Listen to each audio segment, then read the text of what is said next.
લક્ષ્મી અને સિદ્ધિ એક પેઢીના 5:3:2 ના પ્રમાણમાં નફો નુકસાન વહેંચી લેતા ભાગીદારો છે.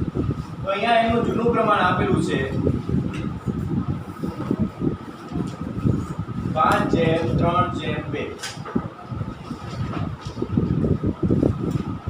1/4/2016 ના રોજ સિદ્ધિ નિવૃત્ત થાય છે. નિવૃત્તિની શરતો નીચે મુજબ છે. વિજય અને લક્ષ્મીનું નવું નફા નુકસાનનું પ્રમાણ તમને આપેલું છે. નવું પ્રમાણ 2:3. તો જૂનું પ્રમાણ અને નવું પ્રમાણ તમારી પાસે છે. એના પછી પેઢીની પાઘડીનું મૂલ્યાંકન ₹60,000 કરવામાં આવ્યું છે. એટલે કે નવી જે પાઘડી છે કે જેમાંથી જે ભાગીદાર નિવૃત્ત થાય છે એ નિવૃત્ત થનાર ભાગીદાર લઈ જશે. તો એ રકમ છે 60,000 ની પાઘડી, બરોબર. તો એમાંથી નિવૃત્ત થનાર ભાગીદારને કેટલી રકમ મળશે એ આપણે શોધશું. રોકાણોની બજાર કિંમત 40,000 છે. જે કિંમતથી રોકાણો સિદ્ધિ લઈ જશે, એટલે કે જે ભાગીદાર છે એ ભાગીદાર લઈ જાય છે રોકાણો. દેવાદારોમાંથી ₹3,000 ગાલખાત માંડી વાળવાની છે અને 5% ગાલખાત અનામતની જોગવાઈ કરવાની છે. એ આપણે જે પ્રમાણે વાર્ષિક હિસાબોની અંદર એન્ટ્રીઓ કરતા હતા એ પ્રમાણે જ કરશે. ચોપડે દર્શાવેલ સ્ટોકની કિંમત તેની પડતર કિંમત કરતાં 1,000 થી વધારે આપવામાં આવેલી છે. એનો મતલબ સ્ટોકની કિંમતમાં ઘટાડો કરવાનો છે. કામદાર વળતરનો 7,000 નો દાવો છે. તો એ દાવા અંગેની આપણે જોગવાઈ કરવાની છે અને સિદ્ધિ ₹12,000 રોકડા ચૂકવવાના છે. એટલે કે જે ભાગીદાર નિવૃત્ત થાય છે એ ₹12,000 લઈ જશે. તમને પાકું સરવૈયું આપેલું છે. હવે દાખલાની શરૂઆત કરીએ. સૌથી પહેલા આપણે બાકીઓ લખી નાખીએ. મૂડી ખાતાની બાકીઓ લખી નાખો. બાકી આગળ આવ્યા વિજયના ખાતામાં 85, લક્ષ્મીના 64,000 અને સિદ્ધિના 71,000. રોકડ બેંક ખાતાની બાકી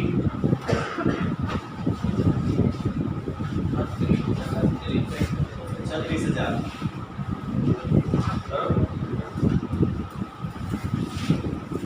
હવે તમને પ્રમાણ આપેલા છે તો એના ઉપરથી સૌથી પહેલા લાભ અને ત્યાગના પ્રમાણની આપણે ગણતરી કરી દઈએ. સૌથી પહેલા વિજયનો લાભ. લાભનું પ્રમાણ શોધવાનું સૂત્ર શું હતું? લાભ નવો ભાગ આપેલો છે 2/5 વિજયનો માઈનસ જૂનો ભાગ આપેલો છે 5/10. ચોકડી ગુણાકાર કરીએ 20 - 25/50. જવાબ આવે છે -5/50. તો અહીંયા જે ભાગીદાર છે એ ત્યાગ કરે છે, બરોબર. અહીંયા ભાગીદાર શું કરે છે? ત્યાગ કરે છે. તો ત્યાગ કરનાર ભાગીદાર પાઘડી આપે નહીં. જે ભાગીદાર ત્યાગ કરતો હોય ને તો એને પણ પાઘડી મળવી જોઈએ. તો એની એન્ટ્રી કેવી રીતે કરવાની છે એ આપણે જોવાનું છે. અને બીજો ભાગીદાર છે લક્ષ્મી. લક્ષ્મીનો લાભ બરાબર જૂનો ભાગ માઈનસ નવો ભાગ 3/5 માઈનસ 3/10 એનો જૂનો ભાગ છે. 30 - 15/50 એનો લાભ છે. હવે જે ભાગીદાર નિવૃત્ત થાય છે, કોણ નિવૃત્ત થાય છે? સિદ્ધિ. તો સિદ્ધિને મળવાપાત્ર પાઘડીની રકમ કેટલી? તો કુલ મૂલ્યાંકન કેટલું કરવામાં આવ્યું છે પેઢીની પાઘડીનું? તો સિદ્ધિને મળવાપાત્ર પાઘડીની રકમ ટોટલ મૂલ્યાંકન કેટલું? 60,000. નવી પાઘડીનું મૂલ્યાંકન કેટલું કરવામાં આવ્યું છે? 60,000. એને ગુણ્યા જે ભાગીદાર નિવૃત્ત થાય છે એનો ભાગ 2/10. એટલે એને રકમ મળશે 12,000 સિદ્ધિને આપવાના છે. હવે જે ભાગીદાર ત્યાગ કરે છે ને એને પણ પાઘડી મળશે. જે ભાગીદાર ત્યાગ કરે છે, કોણ ત્યાગ કરે છે? વિજય. તો વિજયને પણ પાઘડી મળશે. તો વિજયને મળવાપાત્ર પાઘડીની રકમ કેટલી? વિજયને મળવાપાત્ર પાઘડીની રકમ 60,000 ગુણ્યા 5/50. એટલે એને જે ત્યાગ કર્યો છે એ ત્યાગ આપણે પાઘડી સાથે ગુણાકાર કરી દેવાનો. એટલે એની રકમ કેટલી મળશે? એટલે 6000 રૂપિયા વિજયને આપણે આપવાના છે. પણ કોણ આપશે? સિદ્ધિ અને વિજય બંનેને રકમ કોણ આપશે? જે ભાગીદાર લાભ કરે છે. લક્ષ્મી આપશે. હવે 12000 અને 6000 એ સિદ્ધિ અને વિજયને મળશે. તો જેને રૂપિયા મળવાના હોય ને એના ખાતામાં આપણે જમા બાજુ એન્ટ્રી કરીશું. તો વિજયને રૂપિયા મળશે. કેટલા મળશે? વિજયને કેટલા મળશે? 6000. તો વિજયના ખાતામાં 6000 લખવાનું. 12000 રૂપિયા સિદ્ધિને મળશે તો સિદ્ધિના ખાતામાં 12000 લખવાના. આ બંનેને રૂપિયા કોણ આપે છે? પણ રોકડા નથી આપતા, એના મૂડી ખાતામાંથી આપશે. એટલે લક્ષ્મીના મૂડી ખાતે. તો લક્ષ્મીના મૂડી ખાતે વિજયના ખાતામાં 6000 અને સિદ્ધિના ખાતામાં 12000. હવે આ બંનેને મળે છે એટલે આપણે એના ખાતામાં જમા કર્યું. હવે જે આપે છે એના ખાતામાં આપણે ઉધાર કરવું પડે. આપનાર કોણ છે? લક્ષ્મી. તો લક્ષ્મીના ખાતામાં ઉધાર કરો 6000 અને 12000. 6000 કોને આપશે? વિજયને આપશે. એટલે વિજયના મૂડી ખાતે. 12000 કોને આપશે? સિદ્ધિના મૂડી ખાતે. તો એ સિદ્ધિના મૂડી ખાતે લખો.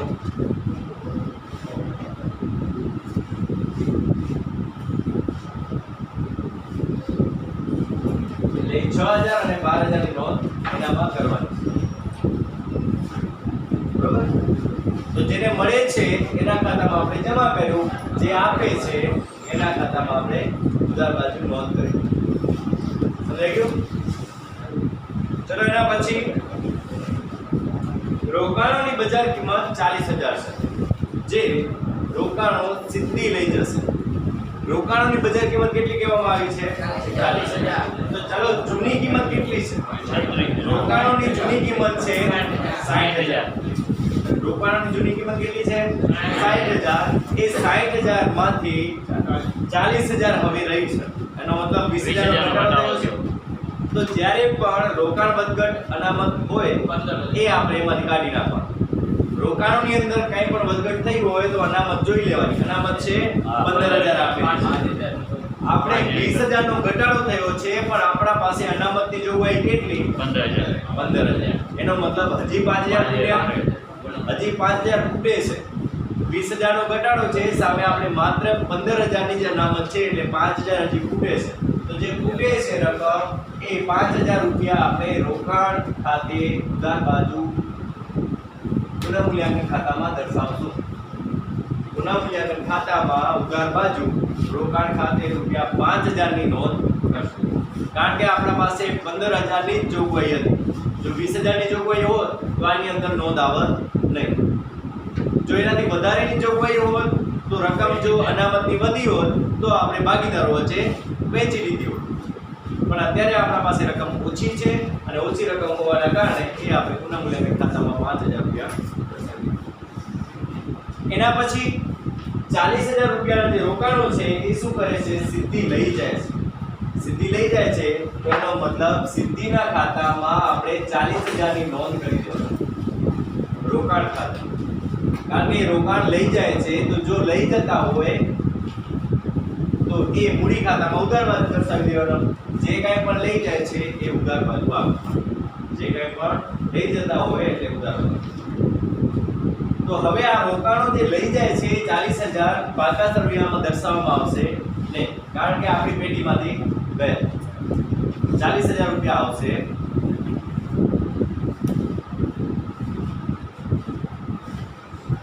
ચલો એના પછી દેવાદારોમાંથી 3000 ગાલખાત અને 5% ગાલખાત અનામતની જોગવાઈ કરવાની છે. સૌથી પહેલા દેવાદારો કેટલા? 23000. તો જે દેવાદારો છે સૌથી પહેલા એ લખી નાખો 23000. પછી જે આપણે વાર્ષિક હિસાબમાં નોંધ કરતા હતા એવી રીતે સૌથી પહેલો ક્રમ દેવાદારમાંથી ગાલખાત નો હોય, પછી ગાલખાત અનામત અને છેલ્લે દેવાદાર માટે અનામત. તો એ જ નિયમ પ્રમાણે સૌથી પહેલા આપણે ગાલખાત બાદ કરશું. ગાલખાત કેટલી થઈ? તો હવે કેટલા વધ્યા? અને એમાંથી આપણે ગાલખાદ અનામતની જોગવાઈ કરવાની છે. કેટલા ટકા? 5%. તો 20,000 ના 5% કેટલા થાય? 1000. 20,000 માંથી 1000 બાદ કરો 19,000. 12 બરોબર. ગાલખાદ 3000 અને ગાલખાદ અનામત 1000. હવે ગાલખાદ થઈ છે તો ગાલખાદ આપણા માટે નુકસાન હોય તો ગાલખાદ નુકસાન હોય તો કઈ બાજુ લખાવવાનું? લખી નાખો ઉધાર બાજુ. ગાલખાદ ખાતે ઉધાર 3000. એનો મતલબ આપણે ગાલખાદ અંગેની બે અસર આપી દીધી. ગાલખાદ 3000 પાકા સરવૈયામાં મિત્ર લેણા બાજુ દેવાદારોમાંથી બાદ કર્યા અને ગાલખાદ ઉધાર બાજુ પુનઃમૂલ્યાંકન ખાતામાં લખી નાખ્યા. હવે ગાલખાદ અનામત હતી. ગાલખાદ અનામત કેટલી છે? 1000 આપણી થઈ છે 5% લે. પણ જૂની કેટલી હતી? તો એનો મતલબ કે જૂની 4000 હતી, હવે આપણે 1000 રાખવાની છે. મતલબ અનામત ઓછી થઈ ગઈ. અનામત ઓછી થઈ ગઈ તો આપણે ફાયદો થાય. 3000 રૂપિયા ફાયદો થયો. ફાયદો થયો છે તો એ 3000 રૂપિયા જમા કરો ગાલખાદ અનામત ખાતે. પુનઃમૂલ્યાંકન ખાતામાં જમા બાજુ ગાલખાદ અનામત ખાતે રૂપિયા 3000 ની એન્ટ્રી. 3000 ફાયદો થયો છે એટલા માટે. ચોપડે દર્શાવેલ સ્ટોકની કિંમત તેની પડતર કિંમત 1000 થી વધારે આપવામાં આવે છે. વધારે લખેલા છે. ચોપડે જે કિંમત આપેલી છે ને એ વધારે દર્શાવેલી છે તો આપણે શું કરવાની? ઓછી કરી દેવાની. ઓછી કરી દેશું એટલે પુનઃમૂલ્યાંકન સ્ટોક ખાતે 1000 રૂપિયા ઉધાર બાજુ અને પાકા સરવૈયામાં મિલકત લેણા બાજુ લખી નાખો સ્ટોક 1000 ઓછા કરીને 33000 છે 1000 ઓછા કરી દો એટલે 34000 ની નોંધ આપણે કરી દઈશું. કામદાર વળતરનો દાવો 7000 નો છે. કામદાર વળતરનો 7000 નો દાવો આપણે મંજૂર કર્યો છે તો કામદાર વળતરનો દાવો હોય તો અનામત જોઈ લેવાની. અનામત છે આપણા પાસે 7000 દાવો છે અને અનામત 17000 ની છે. મતલબ હજી 10000 અનામત વધશે. તો એ અનામત જો વધતી હોય તો આપણે વહેંચણી કરી દેવાની. તો કારીગર વળતર અનામત ખાતે જૂના પ્રમાણમાં એટલે 5:3:2 ના પ્રમાણમાં 10000 ની વહેંચણી કરવી પડશે ને. 17000 છે એમાંથી 7000 દાવાના ગયા એટલે 10000 ની વહેંચણી કરો કેટલી આવશે રકમ? 5:3:2 ના પ્રમાણમાં 5,3,2 5000 અને 2000 અને દાવો જે છે 7000 નો તો આપણા માટે જવાબદારી છે તો એ 7000 દાવાની નોંધ કરી નાખો. કામદાર વળતર દાવા 7000 બરોબર. કામદાર વળતરનો દાવો છે એ 7000 ની નોંધ આપણે કરી.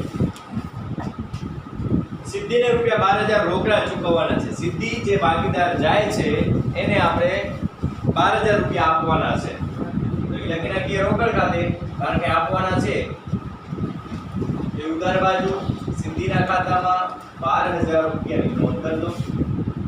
હવે રોકડ જાય છે તો કઈ બાજુ નોંધ આવે? રોકડ જાય તો જમા એટલે સિદ્ધિના મૂડી ખાતે રોકડ બેંક ખાતામાં 12000 રૂપિયા જમા બાજુ સિદ્ધિના મૂડી ખાતે. કારણ કે રૂપિયા લઈ જાય છે.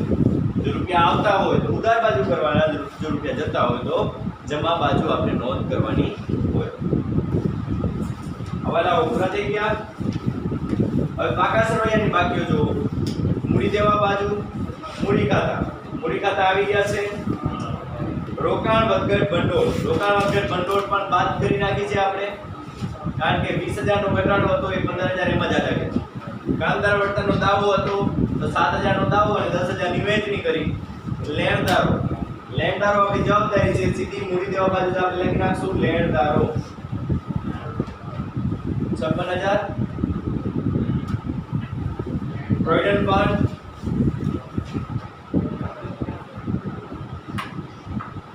વેચાઈ છે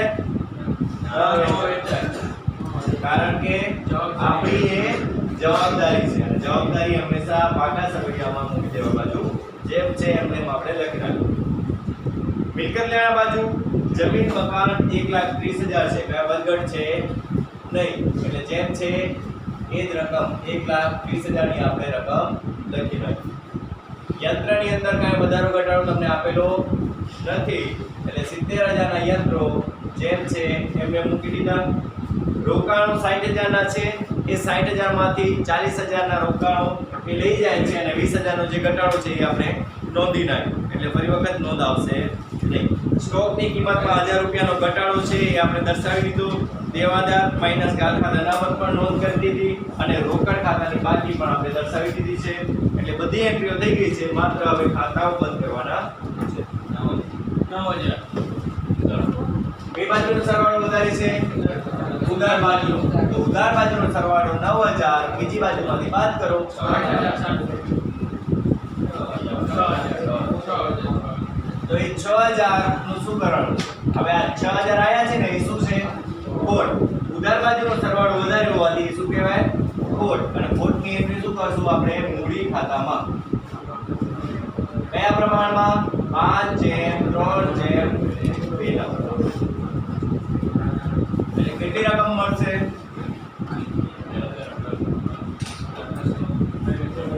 વિજયને 3,000, પછી લક્ષ્મીને 1,800 અને સિદ્ધિને 1,200. હવે આ જે રકમ છે એ રકમનું શું કરશું આપણે? મૂડી ખાતામાં ઉધાર બાજુ દર્શાવશું. તો મૂડી ખાતામાં ઉધાર બાજુ લખો પુનઃમૂલ્યાંકન ખાતે, પુનઃમૂલ્યાંકન ખાતે વિજયના ખાતામાં 3,000, લક્ષ્મીના ખાતામાં 1,800 અને સિદ્ધિના ખાતામાં 1,200 રૂપિયા. સૌથી પહેલા જે નિવૃત્ત થાય છે એ નિવૃત્ત થનાર ભાગીદારનું આપણે ખાતું બંધ કરવાનું. નિવૃત્ત કોણ થાય છે? સિદ્ધિનું ખાતું બંધ કરો. 85,000 જમા બાજુનો સરવાળો આવે છે, બીજી બાજુમાંથી બાદ કરો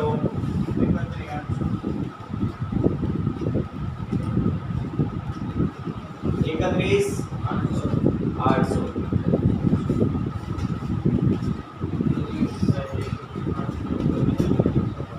હવે 31,800 બીજી બાજુમાંથી બાદ કરીને 31,800 આયા એ સિદ્ધિની લોન ખાતે, કારણ કે એ ભાગીદાર હવે ચાલ્યો જાય છે, બરોબર? એટલા માટે આપણે એને બાકી આગળ લઈ ગયા તરીકે દર્શાવી શકીએ નહીં. તો એ આપણી લોન તરીકે રહેશે અને લોન તરીકે રહે એટલે આપણે ક્યાં લખવાની હોય? તો પાકા સરવૈયામાં મૂડી દેવા બાજુ સિદ્ધિની લોન ખાતે. તો સિદ્ધિની લોન 31,800 ની નોંધ કરી દો. એના પછી બીજા ભાગીદારો લક્ષ્મીનો સરવાળો કેટલો થાય છે? 67,000 બીજી બાજુમાંથી બાદ કરો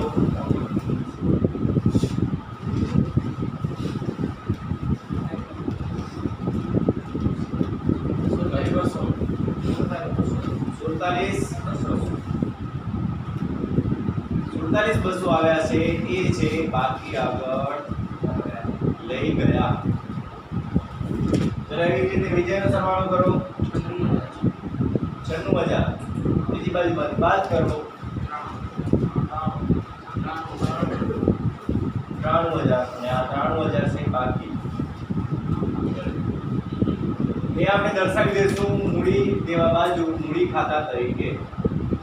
વિજય અને લક્ષ્મી બે જ ભાગીદારો વધશે. હવે વિજયના 93,000 અને લક્ષ્મીના 1,40,200.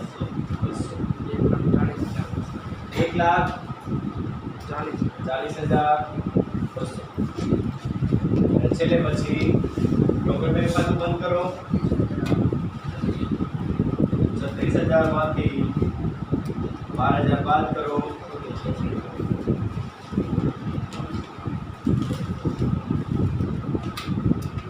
બાકી આગળ લઈ ગયા 24,000 મિલકત લેવાના બાજુ દર્શાવી દો રોકડ બેંક તરીકે એટલે પછી સરવાળો 2,78,000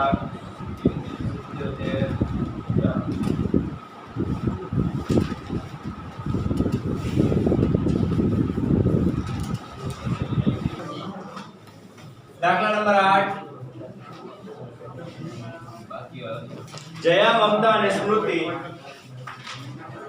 2/5 5/10 અને 1/10 ભાગે નફો નુકસાન વહેંચતા ભાગીદારો તો એમનું જૂનું પ્રમાણ શું થાય જૂનું પ્રમાણ 6 સરખા કરી દઈએ એટલે 4/5/1 31/3/2017 ના રોજ પેઢીનું પાકું સરવૈયું આપેલું છે 1/4/2017 ના રોજ સ્મૃતિ નિવૃત્ત થાય છે હવે નિવૃત્તના કારણે જે હવાલાઓ આપેલા છે કે ભાડું ચૂકવવાનું બાકી 4000 રૂપિયા છે રોકાણો ઉપર રૂપિયા 2500 મળવાનું બાકી રોકાણો 35000 માં વેચી દેવાના છે પેઢીની પાઘડી રૂપિયા 2 લાખ નક્કી કરવામાં આવી છે અને ભવિષ્યમાં નફા નુકસાનનું નવું પ્રમાણ આપેલું છે 1/1 આટલી માહિતી આપેલી છે આ માહિતી ઉપરથી આપણે આગળની વિગતો કરીએ સૌથી પહેલા બાકીઓ તો અહીંયા તમને મૂડી ખાતા અને ચાલુ ખાતા બંને આપેલા છે તો બધાની આપણે બાકી રાખી નાખીએ બાકી આગળ લાવ્યા મૂડી ખાતાની બાકી આપેલી છે 2 લાખ જયાની 1 લાખ મમતાની 90,000 અને 90,000 સ્મૃતિની ચાલુ ખાતાની બાકીઓ આપણે લખી નાખીએ એની પર જમા બાકી જ આપેલી છે બાકી આગળ 26,000 લાવ્યા 26,000 અને 14,000 સ્મૃતિની બાકી તમને બીજી બાજુ આપેલી છે જો મિલકત લેના બાજુ બાકી આગળ 10 લાવ્યા સ્મૃતિના ખાતામાં 10,000 અને રોકડ બેંક ખાતાની બાકી તમને નથી આપેલી જો ન આપેલી હોય તો આપણે દર્શાવવાની જરૂર નથી બરોબર અહીંયા આપણા પાસે બાકી છે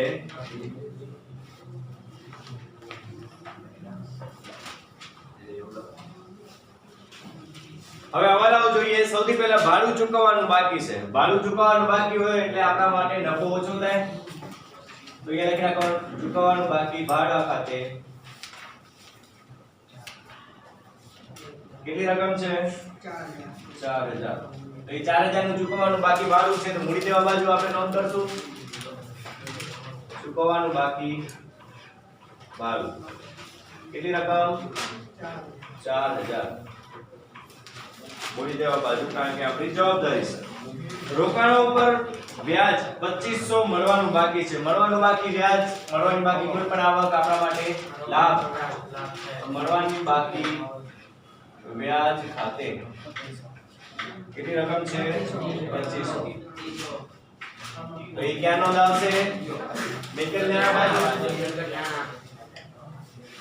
મળવાનું બાકી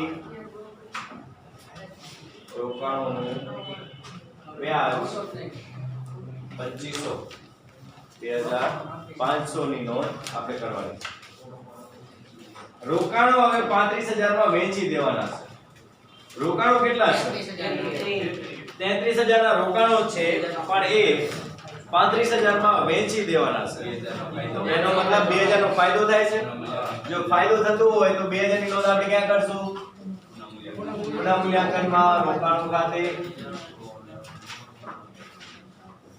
અને અહીંયા એવું કહેવામાં આવ્યું છે કે રોકાણો વેચી દેવાના છે હવે વેચી દેવાથી શું થશે રૂપિયા આવશે બરોબર તો રૂપિયા આવે તો રોકડ બેંક ખાતાની અંદર રૂપિયા 35000 આવશે શેના દ્વારા અહીંયા રોકાણ ખાતે બરોબર રોકાણ વેચી લીધા એના કારણે આપણે શું મળ્યા 35000 રૂપિયા મળી ગયા હવે રોકાણો તો ગયા એટલે પાકા સરવૈયામાં એન્ટ્રી કરશું નહીં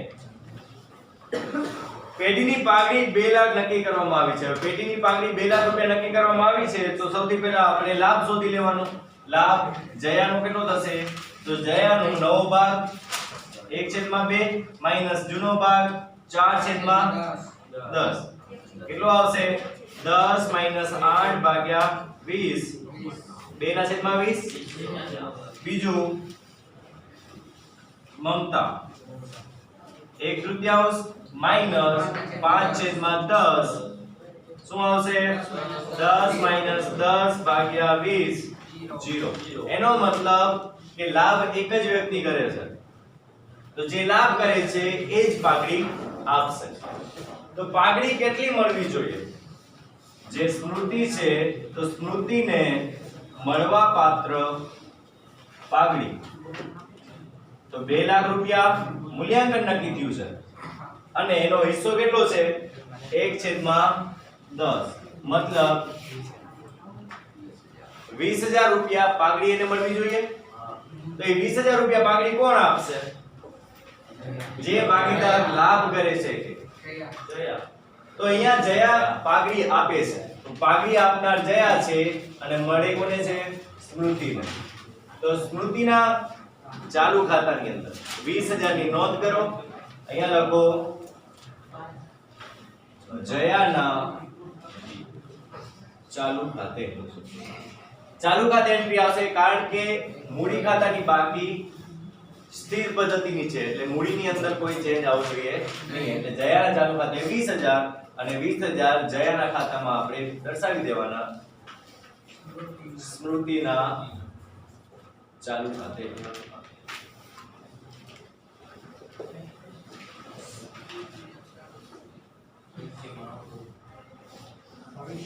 ભવિષ્યમાં નફા નુકસાનનું પ્રમાણ આપેલું છે ભવિષ્યમાં નફા નુકસાનના પ્રમાણની આપણે ગણતરીઓ કરી લીધી છે એના પછી હવે બાકીઓ જોઈ લઈએ લેણદારો 90000 ના છે તો સીધા દર્શાવી દઈએ લેણદારો 90000 સામાન્ય અનામત તો શું કરવાનું જૂના ભાગીદારો વચ્ચે ચાલુ ખાતામાં વહેંચી દો સામાન્ય અનામત ખાતે જૂના ભાગીદારો વચ્ચે જૂના પ્રમાણમાં 4/5/1 ના પ્રમાણમાં 70000 વેચી નાખો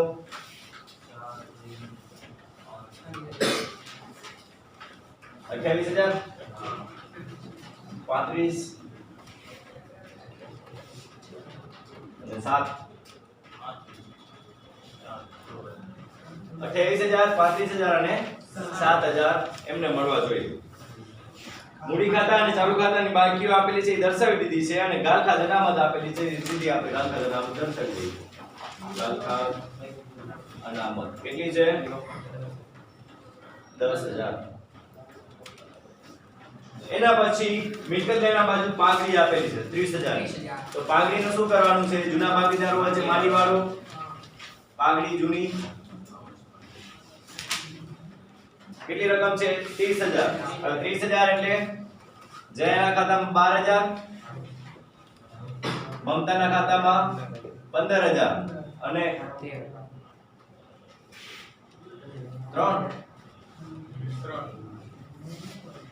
3000 સ્મૃતિના ખાતા મકાન 2,82,000 નું છે તો મકાન 2,82,000 કોઈ હવાલો છે નહીં યંત્રો 1,45,000 ના છે તો યંત્રો આપણે મૂકી દઈએ 1,45,000 રોકાણો 33,000 ના છે એ 35,000 માં વેચી દીધા છે એટલે પરિવર્તન આવશે નહીં સ્ટોક કેટલું છે 20000 તો સ્ટોક 20000 મૂકી દો દેવાદારો કેટલા છે 50,000 તો દેવાદારો મૂકી દો મિલકત લેણા બાજુ હવે સ્મૃતિની લોન છે જો સ્મૃતિને લોન છે એનો મતલબ કે સ્મૃતિને લોન આપવામાં આવી છે હવે જ્યારે પણ કોઈ ભાગીદારને લોન આપવામાં આવે ને તો એ ભાગીદારની જવાબદારી છે પણ પેઢી માટે તો ફાયદો છે કારણ કે એના પાસે લેવાનું છે એટલે એ મિલકત છે તો જ્યારે પણ કોઈ ભાગીદારને લોન આપવામાં આવી હોય ત્યારે ભાગીદારના ચાલુ ખાતા અથવા તો મૂડી ખાતામાં ઉધાર બાજુ દર્શાવવાનું તો સ્મૃતિની લોન છે કેટલી છે 30,000 તો એ 30,000 રૂપિયા ઉધાર બાજુ દર્શાવવાનું બરોબર અહીંયા લખી નાખો સ્મૃતિને લોન અને ચાલુ ખાતું સ્મૃતિનું 10,000 નું આપેલું છે એની આપણે નોંધ કરી દીધી બધા જ હવાલાઓ આવી ગયા મૂડી દેવા બાજુની એન્ટ્રી થઈ ગઈ છે 4500. ચાલો જમા બાજુનો સરવાળો 4500. બીજી બાજુમાંથી બાદ કર્યા 500 નફો આવ્યો છે. તો એ નફાનું શું કરવાનું? મૂડી ખાતે કે ચાલુ ખાતે? ચાલુ ખાતે. ચાલો ચાલુ ખાતે 500 રૂપિયા વેચી દીધા જયા, મમતા અને સ્મૃતિના ખાતે. કેટલા આવશે? 200, 250 ને 50. તો આપણે નફો મળ્યો છે ચાલુ ખાતામાં વેચી દો. પુનઃ મૂલ્યાંકન ખાતે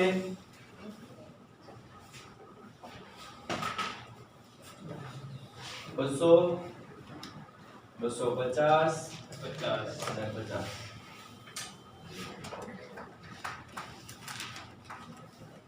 હવે ભાગીદારોના જે ચાલુ ખાતા છે ને એની અંદર જે નિવૃત્ત થાય છે ને એ ખાતું બંધ કરો. 27000. કઈ બાજુનો વધારે છે જો? ઉધાર બાજુ કેટલી છે? 43. બીજી બાજુમાંથી બાદ કરો.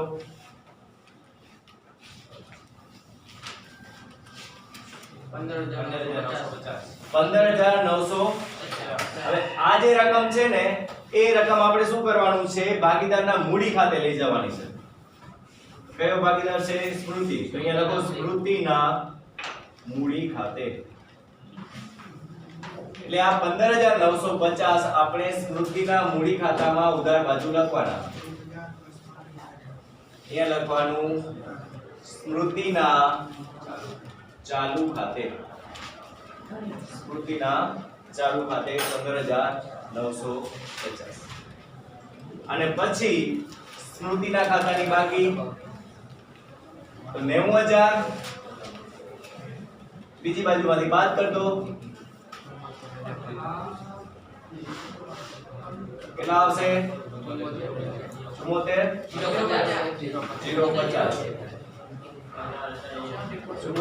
050. આ થશે સ્મૃતિની લોન ખાતે. સ્મૃતિની લોન. અને લોન છે એ 74050 લોન તરીકે દર્શાવી દેવાની. સ્મૃતિની લોન. બાકી હવે ચાલુ ખાતા અને મૂડી ખાતા આપણે બંધ કરી દઈએ. તો હવે સ્થિર પદ્ધતિ છે એટલે આની અંદર તો કોઈ ફેરફાર રહેશે નહીં. જયા અને મમતા ભાગીદારોના મૂડી ખાતા જેમ છે એમને મૂકી દઈએ. એટલે કે 2 લાખ રૂપિયા અને 1 લાખ રૂપિયા એટલે ટોટલ 3 લાખ રૂપિયા આપણે એમને મૂકી દેવાના છે. બાકી ચાલુ ખાતાની જે બાકીઓ છે